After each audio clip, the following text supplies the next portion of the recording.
ಎಲ್ಲರಿಗೂ ನಮಸ್ಕಾರ. ನಾನು ಡಾಕ್ಟರ್ ವೆಂಕಟರಮಣ ಹೆಗಡೆ, ವೇದ ಆರೋಗ್ಯ ಕೇಂದ್ರ, ನಿಸರ್ಗ ಮನೆ, ಶಿರಸಿ. ಆತ್ಮೀಯ ವೀಕ್ಷಕರಿಗೆ, ಆತ್ಮೀಯ ಸಾಧಕರಿಗೆ ನಮ್ಮ ಯೂಟ್ಯೂಬ್ ಚಾನಲ್ ಹೃದಯಪೂರ್ವಕ ಸ್ವಾಗತವನ್ನು ಹೇಳ್ತಾ, ಆತ್ಮೀಯರೇ, ಇವತ್ತಿನ ಸಂಚಿಕೆಯಲ್ಲಿ ಕ್ಲಿಯರ್ ಸ್ಕಿನ್, ಹೊಳಪಿನ ಸ್ಕಿನ್, ಒಳ್ಳೆಯ ಚರ್ಮ ನಮ್ಮದಾಗಿಸ್ಕೊಳ್ಬೇಕು. ಎಲ್ಲರ ಆಸೆನೂ ಇರುತ್ತೆ. ಚರ್ಮ ಚೆನ್ನಾಗಿರಬೇಕು, ಮೊಡವೆ ಇರಬಾರ್ದು, ಕ್ಲಿಯರ್ ಇರಬೇಕು, ಪಳ ಹೊಳಿಬೇಕು. ಬರ್ತಿಂದ ಗೋಧಿ ಬಣ್ಣ, ಮೈ ಬಣ್ಣ ಬರ್ಬೋದು, ಸ್ವಲ್ಪ ನಾವು ಬ್ಲ್ಯಾಕ್ ಆಗಿರ್ಬೋದು, ಅದನ್ನು ಬಿಡಿ, ಅದನ್ನು ಚೇಂಜ್ ಮಾಡಲಿಕ್ಕೆ ಆಗಲಿಕ್ಕಿಲ್ಲ. ಆದರೆ ಹೊಳೆಯುವ ಸ್ಕಿನ್ ಆದರೆ, ಆ ಒಂದು ಕಳೆ ಬಂದರೆ ಆಟೋಮೆಟಿಕ್ಕಾಗಿ ಎಲ್ಲರೂ ಸೌಂದರ್ಯವನ್ನು ಪಡಿತಾರೆ. ಸೊ ಹಾಗಾಗಿ ಆ ಸ್ಕಿನ್ ಕಲರ್ ಬಗ್ಗೆ ಚಿಂತೆ ಮಾಡಬೇಡಿ, ಅದು ಹೊಳೆಯುವಂತೆ ಮಾಡಲಿಕ್ಕೆ, ಅದು ಗ್ಲೋ ಬರಲಿಕ್ಕೆ ನಿಮ್ಗೆ ಇವತ್ತು ಉಪಾಯವನ್ನು ಹೇಳ್ಕೊಡ್ತೇವೆ. ಅದಕ್ಕೂ ಪೂರ್ವದಲ್ಲಿ ಡಿಸ್ಕ್ರಿಪ್ಷನ್ ಬಾಕ್ಸಲ್ಲಿ doctor Hegde's health tips WhatsApp link ಇದೆ. ಆ ಲಿಂಕನ್ನು ಕ್ಲಿಕ್ ಮಾಡಿ ನಮ್ಮ ಗ್ರೂಪನ್ನು ಜಾಯ್ನ್ ಆಗಿ ಡೈಲಿ ನಾವು ನಿಮಗೆ ಫ್ರೀಯಾಗಿ ಹೆಲ್ತ್ ಟಿಪ್ಸ್ ಕಳಿಸ್ಕೊಡ್ತೇವೆ. ಅಷ್ಟೇ ಅಲ್ಲ ಆದಮೇಲೆ ಫ್ರೀ ಆನ್ಲೈನ್ ಕನ್ಸಲ್ಟೇಷನ್, ಕೆಳಗೆ ಬರ್ತಾ ಇರುವಂಥ ನಂಬರ್ಗೆ ತಾವೊಂದು ಮಿಸ್ಡ್ ಕಾಲ್ ಕೊಟ್ಟರೆ ನಾವೇ ನಿಮಗೆ ಒಂದು 2 ದಿವಸದಲ್ಲಿ ಕರೆ ಮಾಡ್ತೇವೆ. ಉಚಿತವಾಗಿ ನಿಮಗೆ ವೈದ್ಯರೊಂದಿಗೆ ಸಂದರ್ಶನ ಆಗುತ್ತೆ. ನಿಮ್ಮ ಮನೆಗೆ ಆಯುರ್ವೇದಿಕ್ ಔಷಧಿಗಳು, ಅವಶ್ಯಕತೆ ಇರುವಂಥ ಔಷಧಿಗಳನ್ನು ಕಳಿಸ್ಕೊಡ್ಲಿಕ್ಕೆ ಸಾಧ್ಯ ಆಗುತ್ತೆ. ಈ ವ್ಯವಸ್ಥೆಯ ಪ್ರಯೋಜನ ಪಡೀರಿ ಅಂತ ಹೇಳ್ತಾ, ನಮಗೆ ಇವತ್ತು ಪ್ರಕೃತಿ ಚಿಕಿತ್ಸೆ ಹಾಗೂ ಯೋಗದ ತಜ್ಞ ವೈದ್ಯರಾದಂತಹ ಡಾಕ್ಟರ್ ಶ್ವೇತಾ ಅವರು ಸಿಕ್ಕಿದ್ದಾರೆ. ಅವರು ಬಹಳ ಈ ಒಂದು ಸೌಂದರ್ಯದ ವಿಷಯದಲ್ಲಿ ವಿಶೇಷವಾದ ಜ್ಞಾನವನ್ನು ಹೊಂದಿದ್ದಾರೆ. ಸೊ ಅವರಿಗೆ ಕಾರ್ಯಕ್ರಮಕ್ಕೆ ಸ್ವಾಗತವನ್ನು ಹೇಳೋಣ. ಮೇಡಮ್, ಸೌಂದರ್ಯಯುತವಾದಂತಹ ಪಳ ಹೊಳೆಯುವಂತಹ ಚರ್ಮ ನಮ್ದಾಗಬೇಕು. ಸೊ ಇದು ಎಲ್ಲರ ಆಸೆ. ಇದಕ್ಕೆ ಏನು ಪ್ಲಾನ್ ಹೇಳ್ಕೊಡ್ತೀರಾ? ನಮಸ್ತೆ ವೀಕ್ಷಕರಿಗೆಲ್ಲರಿಗೂ. ಚರ್ಮದ ರಕ್ಷಣೆಗೆ ಆಂತರಿಕವಾಗಿ ಹಾಗೂ ಬಾಹ್ಯವಾಗಿ ಎರಡೂ ರೀತಿಯಲ್ಲಿ ಶುದ್ಧೀಕರಣ ಮುಖ್ಯವಾಗಿರುವಂಥದ್ದು. ಇದು ಮುಖ್ಯ ಅವಶ್ಯಕತೆ ಇರುವಂಥದ್ದು. ನಾವು ಆಂತರ್ಯದ ಸೌಂದರ್ಯವನ್ನು ಹೆಚ್ಚಿಸ್ಕೊಂಡ್ರೆ ಮಾತ್ರ ಹೊರಗಡೆ ಬಾಹ್ಯದಲ್ಲಿ ಕ್ಲಿಯರ್ ಸ್ಕಿನ್ನ ಪಡ್ಕೊಳ್ಲಿಕ್ಕೆ ಸಾಧ್ಯ. ನಾವು ಬಾಹ್ಯದಲ್ಲಿ ನೋಡೋದಾದರೆ ಈ ಲೋಷನ್ಸ್ ಆಗಿರ್ಬೋದು, ಕ್ರೀಮ್ಸ್ ಆಗಿರ್ಬೋದು, ಕೆಮಿಕಲ್ ಸೋಪ್ಸ್ ಆಗಿರ್ಬೋದು, ಇದೆಲ್ಲ ತಾತ್ಕಾಲಿಕ ಎಕ್ಸ್ಟರ್ನಲ್ ಚೇಂಜಸ್ ಕೊಡ್ತದೆ. ಆದರೆ ಆಂತರ್ಯದಿಂದ ಬದಲಾವಣೆ ಮಾಡ್ಕೊಳ್ಬೇಕು ಅಂದರೆ ನ್ಯಾಚುರಲ್ ಪ್ರಾಡಕ್ಟ್ಸ್, ನ್ಯಾಚುರಲ್ ಆಗಿ ಸಿಗುವಂಥ ಆಹಾರ ಪದಾರ್ಥಗಳ ಸೇವನೆ, ಜೀವನ ಶೈಲಿ, ಆಹಾರ ಕ್ರಮ ಹಾಗೂ ಯಥೇಚ್ಛವಾಗಿ ನೀರು ಕುಡಿಯುವಂಥದ್ದು, ಇದನ್ನು ಮಾಡ್ಕೊಳ್ಳೋದ್ರಿಂದ ಖಂಡಿತವಾಗಿಯೂ ಕ್ಲಿಯರ್ ಗ್ಲೋಯಿಂಗ್ ಸ್ಕಿನ್ನ ಮನೆಯಲ್ಲೇ ಪಡ್ಕೊಳ್ಬೋದು. ಓಕೆ. ಸೊ ಯಾವುದೆಲ್ಲ ಉಪಾಯಗಳನ್ನು ನೀವು ಇದನ್ನು ಮಾಡಿ ಆಂತರ್ಯವಾಗಿ ನಾವು ಜಾಸ್ತಿ ನೀರು ಕುಡಿಯುವಂಥದ್ದು, ಹಣ್ಣು ತರಕಾರಿ ತಿನ್ನುವಂಥದ್ದು, ನಟ್ಸನ್ನು ತಿನ್ನುವಂಥದ್ದು, ಒಳ್ಳೆಯ ಫ್ಯಾಟನ್ನು ಜಾಸ್ತಿ ತೆಗೆದುಕೊಳ್ಳುವಂಥದ್ದು, ತುಪ್ಪ, ಬೆಣ್ಣೆ, ಮೊಸರು, ಮಜ್ಜಿಗೆ, ಪನ್ನೀರ್, ಚೀಸ್ ಇದನ್ನೆಲ್ಲ ಜಾಸ್ತಿ ತೆಗೆದುಕೊಳ್ಳುವಂಥದ್ದು, ಬಡರೋ ಬಾದಾಮಿ, ಶೇಂಗಾವನ್ನು ನೆನೆಸಿ ಅಥವಾ ರೋಸ್ಟ್ ಮಾಡಿ ಅಥವಾ ಬಾಯ್ಲ್ ಮಾಡಿ ತಿನ್ನುವಂಥದ್ದು, ಇದೆಲ್ಲವೂ ಕೂಡ ಚರ್ಮಕ್ಕೆ ಒಳ್ಳೆಯದು. ಅದರಲ್ಲೂ ಎಸ್ಪೆಷಲಿ ಈ ಒಂದು ಬೀಜಗಳು, ಕುಂಬಳಕಾಯಿ ಬೀಜ, ಹಾಗೆಯೇ ಈ ಒಂದು ಮೆಲನ್ ಸೀಡ್ಸ್, ಇದನ್ನು ಜಾಸ್ತಿ ಉಪಯೋಗಿಸುವಂಥದ್ದು, ಸೂರ್ಯಕಾಂತಿ ಬೀಜಗಳನ್ನು ಉಪಯೋಗಿಸುವಂಥದ್ದು. ನಾನು ಆಂತರ್ಯದೆಲ್ಲ ಹೇಳಿದೆ, ಈಗ ನೀವು ಎಕ್ಸ್ಟರ್ನಲ್ ಹೇಳ್ಕೊಡಿ.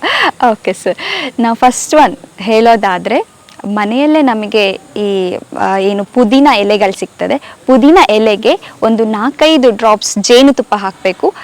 ಈ ಮುಲ್ತಾನ್ ಮಿಟ್ಟಿ ಅಥವಾ ಹುತ್ತದ ಮಣ್ಣು ಸಿಕ್ಕರೆ ಅವೆರಡು ಮೂರನ್ನು ಮಿಶ್ರಣ ಮಾಡಿ ಪೇಸ್ಟ್ ಮಾಡಿ ಮುಖಕ್ಕೆ ಹಚ್ಕೊಳ್ಳೋದ್ರಿಂದ ಖಂಡಿತವಾಗಿಯೂ ಚರ್ಮದ ರಕ್ಷಣೆಯನ್ನು ಮಾಡ್ಕೊಳ್ಬಹುದು. ಅದೇ ರೀತಿ ಜೊತೆಗೆ ಸ್ವಲ್ಪ ನಿಂಬೆಹಣ್ಣು ಹಾಕಿದರೆ ಉರಿ ಆಗ್ತದೆ, ಸೊ ಅದನ್ನು ಬೇಕಾದರೆ ಹಾಕ್ಕೊಳ್ಬಹುದು. ಇಲ್ಲ ಅಂದರೆ ಈ ಮುಲ್ತಾನ್ ಮಿಟ್ಟಿ, ಜೇನುತುಪ್ಪ ಹಾಗೂ ಪುದೀನದ ಎಲೆಗಳನ್ನ ಮೂರನ್ನ ಮಿಶ್ರಣ ಮಾಡಿ ಫೇಸ್ ಪ್ಯಾಕ್ ನಿಂಬೆಹಣ್ಣಿನ ರಸ ಹಾಕೋದ್ರಿಂದಾಗಿ ಶುದ್ಧ ಹಾಕ್ಕೊಳ್ಬಹುದು. ಅದೇ ರೀತಿ ಎರಡನೇದಾಗಿ ಹೇಳೋದಾದ್ರೆ ಎಕ್ಸ್ಟ್ರಾ ವರ್ಜಿನ್ ಒಲಿವ್ ಆಯಿಲ್. ಇವತ್ತು ಮಾರ್ಕೆಟ್ಗಳಲ್ಲಿ ಸಿಗುತ್ತೆ ಎಕ್ಸ್ಟ್ರಾ ವರ್ಜಿನ್ ಆಲಿವ್ ಆಯಿಲ್ ಅಂತ. ಸೊ ಅದನ್ನು ಉಪಯೋಗಿಸ್ಕೊಳ್ಳಿ. ಬರೀ ವರ್ಜಿನ್ ಆಲಿವ್ ಆಯಿಲ್ ಅಂತ ಹೇಳಿ ಅನೇಕರು ಮಾಡಿದ್ದಾರೆ, ಅದಲ್ಲ. ಎಕ್ಸ್ಟ್ರಾ ವರ್ಜಿನ್ ಆಲಿವ್ ಆಯಿಲನ್ನು ನೀವು ತೆಗೆದುಕೊಳ್ಬೇಕು. ಇಂಪೋರ್ಟೆಡ್ ಇರುತ್ತೆ, ಅದು ವಿದೇಶದಿಂದ ತರಿಸಿದ್ದಿರುತ್ತೆ, ಸ್ವಲ್ಪ ಕಾಸ್ಟ್ಲಿ ಇರುತ್ತೆ. ನೀವು ಸೌಂದರ್ಯಕ್ಕೋಸ್ಕರ ಸ್ವಲ್ಪ ಅಷ್ಟೇ ತೆಗೆದುಕೊಳ್ಳಿ, ಪರವಾಗಿಲ್ಲ.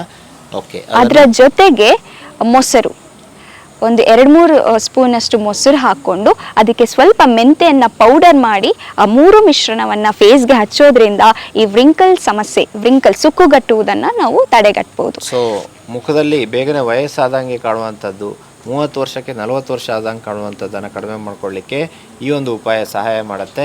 ಇದನ್ನು ನೀವು ಪ್ರತಿನಿತ್ಯ ಮನೆಯಲ್ಲಿ ಮಾಡಿ ಉತ್ತಮವಾದ ಫಲಿತಾಂಶವನ್ನು ಪಡೆಯಿರಿ. ಸರಳ ಉಪಾಯಗಳನ್ನು ನೀವು ಮನೆಯಲ್ಲಿ ಮಾಡೋದ್ರಿಂದಾಗಿ, ಜೊತೆಗೆ ನಾವು ಹೇಳಿದಂತೆ ಜಾಸ್ತಿ ನೀರು ಕುಡಿಯುವಂಥದ್ದು, ಹಣ್ಣುಗಳನ್ನು ಜಾಸ್ತಿ ತಿನ್ನುವಂಥದ್ದು, ಹಸಿ ತರಕಾರಿ ಸಲಾಡ್ಸನ್ನು ತಿನ್ನುವಂಥದ್ದು, ಹಸಿ ತರಕಾರಿ ಸಲಾಡನ್ನು ಮಾಡಿ ತೆಂಗಿನಕಾಯಿ ತುರಿಯನ್ನು ಹಾಕಿ ತಿನ್ನುವಂಥದ್ದು, ಹಸಿ ತರಕಾರಿ ಸಲಾಡಿಗೆ ವರ್ಜಿನ್ ಕೊಕೊನಟ್ ಆಯಿಲನ್ನು ಹಾಕಿ ತಿನ್ನುವಂಥದ್ದು, ಹಾಗೆಯೇ ಅನ್ನ, ಚಪಾತಿ, ರಾಗಿ, ಜೋಳ ಇವುಗಳನ್ನು ಕಡಿಮೆ ಮಾಡಿ ಜಾಸ್ತಿ ಗ್ರೇನ್ ಫ್ರೀ ಡಯಟ್ ಕಡೆಗೆ ನಾವು ಮುಖ ಮಾಡುವಂಥದ್ದು, ಕೀಟೋ ಡಯಟನ್ನು ಫಾಲೋ ಮಾಡುವಂಥದ್ದು. ಇದು ಖಂಡಿತವಾಗಿ ನಿಮಗೆ ಈ ಒಂದು ಚರ್ಮದ ಸೌಂದರ್ಯವನ್ನು ಜಾಸ್ತಿ ಮಾಡಲಿಕ್ಕೆ, ನಾವು ಪಳಪಳ ಹೊಳೆಯುವಂತೆ ಮಾಡಲಿಕ್ಕೆ ಸಹಾಯ ಮಾಡುತ್ತೆ. ಇದನ್ನು ನೀವು ಮನೆಯಲ್ಲಿ ಪ್ರಯತ್ನ ಮಾಡಿ, ಈ ಉಪಾಯಗಳನ್ನು ಪಾಲಿಸಿ. ಆಹಾರದ ಬದಲಾವಣೆಯಿಂದ ನಿಮ್ಮ ಇದು ಶುರುವಾಗಲಿ, ಆಮೇಲೆ ಮನೆಮದ್ದುಗಳು ಮೇಡಮ್ ಹೇಳಿರುವಂಥ ಮನೆಮದ್ದುಗಳನ್ನು ಅನುಸರಿಸಿ ಅನ್ನುವಂಥ ಮಾತನ್ನು ಹೇಳ್ತಾ, ಡಾಕ್ಟರ್ ಇನ್ನೇನಾದರೂ ಪಾಯಿಂಟ್? ಹೌದು, ಲಾಸ್ಟಲ್ಲಿ ಇನ್ನೊಂದು ಹೇಳ್ತೇನೆ, ಕ್ಯಾರೆಟ್. ಕ್ಯಾರೆಟ್ ನಮಗೆ ಮನೆಯಲ್ಲಿ ಸಿಗ್ತದೆ. ಕ್ಯಾರೆಟ್ ಹಾಗೂ ಎಷ್ಟಿ ಮಧು ಸ್ವಲ್ಪ, ಅದ್ರ ಜೊತೆಗೆ ನಾವೇನು ಹೇಳ್ತೀವಿ, ಜ್ಯೇಷ್ಠ ಮಧು ಹಾಗೂ ಕ್ಯಾರೆಟ್. ಕ್ಯಾರೆಟ್, ಜ್ಯೇಷ್ಠ ಮಧು ಹಾಗೂ ಕಿತ್ತಳೆ ಹಣ್ಣು. ವಿಟಮಿನ್ ಸಿ ಜಾಸ್ತಿ ಇರೋದ್ರಿಂದ ಕ್ಲಿಯರ್ ಸ್ಕಿನ್ನ ತಗೊಳ್ಬೋದು.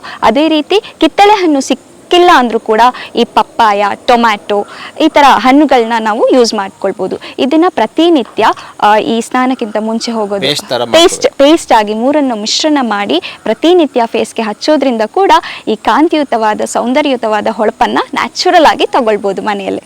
ಓಕೆ, ಸೊ ಸೌಂದರ್ಯವನ್ನು ಹೆಚ್ಚು ಮಾಡಲಿಕ್ಕೆ, ಕಾಂತಿಯುತವಾದಂತಹ ಚರ್ಮವನ್ನು ರೆಡಿ ಮಾಡಲಿಕ್ಕೆ, ಕೆಲವರಿಗೆ ಕೈ ಡಲ್ ಇರುತ್ತೆ, ಕೈಗೆ ನೀವು ಹಚ್ಕೋಬೋದು, ಮುಖಕ್ಕೆ ಹಚ್ಕೋಬೋದು, ಕಾಲಿಗೆ ಹಚ್ಕೊಳ್ಬೋದು. ಸೊ ಟೋಟಲಿ ಚರ್ಮದ ಆರೋಗ್ಯವನ್ನು ಹೆಚ್ಚು ಮಾಡ್ಕೊಳ್ಳಿಕ್ಕೆ ಮನೆಮದ್ದುಗಳನ್ನು ಮೇಡಮ್ ತಿಳಿಸ್ಕೊಟ್ಟಿದ್ದಾರೆ. ಆಹಾರದ ಬದಲಾವಣೆ ನಾನು ಹೇಳಿದ್ದೇನೆ. ಈ ಎರಡು ಕಾಂಬಿನೇಷನ್ ಮಾಡಿ ಸಕ್ಸಸ್ ಆಗಿ ಅನ್ನುವಂಥ ಮಾತನ್ನು ಹೇಳ್ತಾ, ಕ್ಲಿಯರ್ ಪ್ಲಸ್ ಅಲ್ಫಾ ನ್ಯಾಚುರಲ್ ಅವರು ಕ್ಲಿಯರ್ ಪ್ಲಸ್ಸನ್ನು ರೆಡಿ ಮಾಡಿದ್ದೇವೆ. ಈ ಕ್ಲಿಯರ್ ಪ್ಲಸ್ಸನ್ನು ಬೆಳಗ್ಗೆ ಒಂದು ಸಂಜೆ ಒಂದು ತಿಂಗಳ ಕಾಲ ತೆಗೆದುಕೊಂಡ್ರೆ ಖಂಡಿತವಾಗಿ ಚರ್ಮದ ಸೌಂದರ್ಯ ವೃದ್ಧಿ ಆಗಲಿಕ್ಕೆ ಅನುಕೂಲ ಆಗುತ್ತೆ. ಜೊತೆಗೆ ಸ್ಕಿನ್ ಆ್ಯಂಡ್ ಹೇರ್ ಅನ್ನುವಂಥ ಒಂದು ಮಾತ್ರೆಯನ್ನು ರೆಡಿ ಮಾಡಿದ್ದೇವೆ. ಜಿಂಕ್, ಸೆಲೆನಿಯಮ್ ಎಲ್ಲ ಇದೆ. ಸೊ ಇದನ್ನು ಕೂಡ ದಿನ ಒಂದು ತೆಗೆದುಕೊಳ್ತಾ ಬಂದರೆ ಟೋಟಲಿ ಚರ್ಮದ ಆರೋಗ್ಯ, ಕೂದಲಿನ ಆರೋಗ್ಯ ಹೆಚ್ಚಾಗುತ್ತೆ. ಈ ಎರಡು ಔಷಧಿಗಳು ಭಾಳ ಉಪಯುಕ್ತ. ಜೊತೆಗೆ ಒಮೆಗಾ 3 ಫ್ಯಾಟಿ ಆ್ಯಸಿಡ್ ತುಂಬ ಸಹಾಯ ಮಾಡುತ್ತೆ. ಒರಿಜಿನ್ ಕೊಕೊನಟ್ ಆಯಿಲನ್ನು 2 ಚಮಚ ಟಾನಿಕ್ ಥರ ಬೆಳಗ್ಗೆ, ಮಧ್ಯಾಹ್ನ, ಸಂಜೆ ತೆಗೆದುಕೊಂಡ್ರೆ ಅದು ಅನುಕೂಲ ಆಗುತ್ತೆ. ಈ ಎಲ್ಲ ಉಪಯೋಗಗಳನ್ನು ಈ ಉಪಾಯಗಳನ್ನು ನೀವು ಪಾಲಿಸಿ ಆರೋಗ್ಯನ ಪಡೆಯಿರಿ ಅನ್ನುವಂಥ ಮಾತನ್ನು ಹೇಳ್ತಾ, ಈ ವಿಷಯವನ್ನು ತಿಳಿಸ್ಕೊಟ್ಟಂಥ ಮೇಡಮ್ ಅವರಿಗೂ ಧನ್ಯವಾದಗಳು, ತಮಗೂ ವಂದನೆಗಳು. ಈ ವಿಡಿಯೋವನ್ನು ಇಲ್ಲಿಗೆ ಬಿಡಬೇಡಿ, ಬೇರೆಯವರಿಗೆ ಶೇರ್ ಮಾಡ್ಕೊಳ್ಳಿ. ನಮ್ಮ ಯೂಟ್ಯೂಬ್ ಚಾನಲ್ ಸಬ್ಸ್ಕ್ರೈಬ್ ಮಾಡಿ, ಬೆಲ್ ಐಕಾನ್ ಒತ್ತಿ. ನಮಸ್ಕಾರ.